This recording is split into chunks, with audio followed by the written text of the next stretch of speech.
Spondylolisthesis বা অ্যান্টেরোলিস্থেসিসে আমরা basic 4টে exercise দেখাই। আমি দেখাচ্ছি, এগুলো আপনারা বাড়িতে করতে পারেন। যদি অসুবিধা না হয় এক্সারসাইজগুলো আপনারা যদি কন্টিনিউ করেন ভালো ফল পাবেন।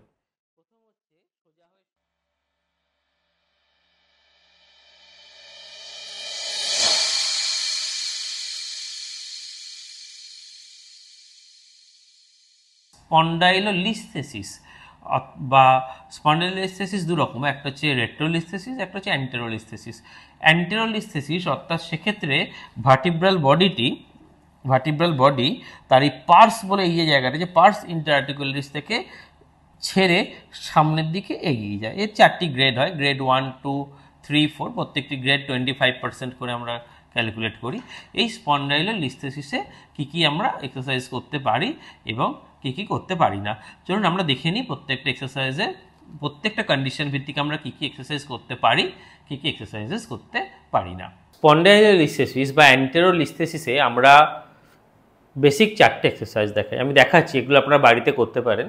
যদি অসুবিধা না হয় এক্সারসাইজগুলো আপনারা যদি কন্টিনিউ করেন ভালো ফল পাবেন। প্রথম হচ্ছে সোজা হয়ে শুয়ে পড়ে, চিত হয়ে শুয়ে, এটা মোটর কন্ট্রোলের অনেকটা, কোমরটা বিছানার দিকে চাপ দেওয়া এরকমভাবে। দেখতে পাচ্ছেন কোমরটা দিয়ে আমি এই কোমরের সেন্টার পোর্শনটা দিয়ে আমি বিছানাতে চাপ দিচ্ছি, দিয়ে 10 সেকেন্ডস হোল্ড, রিল্যাক্স। যদি অনেক মানুষ এটা কন্ট্রোল করতে না পারেন তখন হাতটা দেবেন, দিয়ে পেছন দিকে চাপ দেবেন, রিল্যাক্স, 10 সেকেন্ডস হোল্ড, রিল্যাক্স। এটি হচ্ছে আমাদের ফার্স্ট এক্সারসাইজ, কারণ আমাদেরকে অ্যাবডোমেনের একদিকে এক্সারসাইজটা করতে হবে যাতে অ্যাবডোমিনাল মাসেলের স্ট্রেংথটা বাড়ে। সেকেন্ড এক্সারসাইজ হচ্ছে হাত পাশে রেখে মাথাটা অল্প তোলা, 10 সেকেন্ডস হোল্ড, নামিয়ে দেওয়া, আবার অল্প তুলে 1, 2, 3, 4, 5, 6, 7, 8, 9, 10 নামিয়ে দেওয়া। এই এক্সারসাইজটা করতে যদি ঘাড়ে ব্যথা হয় তাহলে কিন্তু এটা বন্ধ করতে হবে, যদি ঘাড়ে ব্যথা না হয় তাহলে কিন্তু এটা চলবে। তৃতীয় এক্সারসাইজ হচ্ছে একটি হাঁটুকে বুকের দিকে নিয়ে আসা, 10 সেকেন্ড হোল্ড করা, সেক্ষেত্রে ডান দিকের অ্যাবডোমেনটা টাইট হবে, নামিয়ে বাঁ দিকেরটা 1, 2, 3, 4, 5, 6, 7, 8, 9, 10 অল্টারনেটলি করা, টোটাল ডান দিকেও 10টা হবে, বাঁ দিকেও 10টা হবে। লাস্ট এক্সারসাইজ, একদম ফাইনাল এক্সারসাইজ, সেটি হচ্ছে কিন্তু আমাদের অবলিক্সের, অর্থাৎ আমার রাইট সাইডের শোল্ডার লেফট নি জয়েন্টের দিকে উঠবে, 10 সেকেন্ড হোল্ড, নামিয়ে দেওয়া। সিমিলার লেফট সাইডের শোল্ডার রাইট নি জয়েন্টের দিকে উঠবে।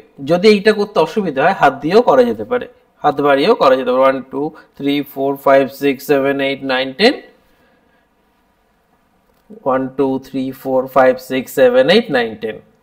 মূলত এই 4টি এক্সারসাইজ যদি আপনারা বাড়িতে করেন এবং এই এক্সারসাইজ করার পরে সমস্যাটা থেকে আপনার ক্রম উন্নতি হতে শুরু করে, তাহলে প্রথমে দিনে একবার, তারপরে দিনে দুবেলা করে এই ব্যায়ামটি চলবে।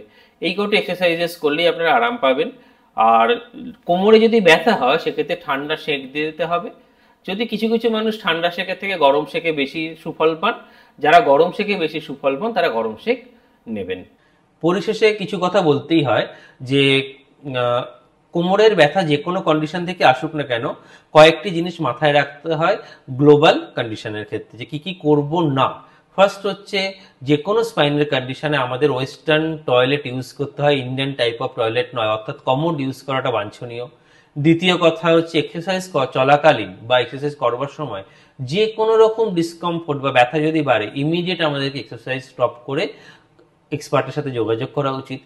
তৃতীয়, অ্যাকিউট ফেজ, অর্থাৎ যদি কখনো যখন কোমরের ব্যথা শব্দ হচ্ছে প্রথম 72 ঘন্টার মধ্যে আমাদের কিন্তু গরম সেঁক এড়িয়ে যেতে হয়, কোল্ড কম্প্রেশন নেওয়াটা বেটার।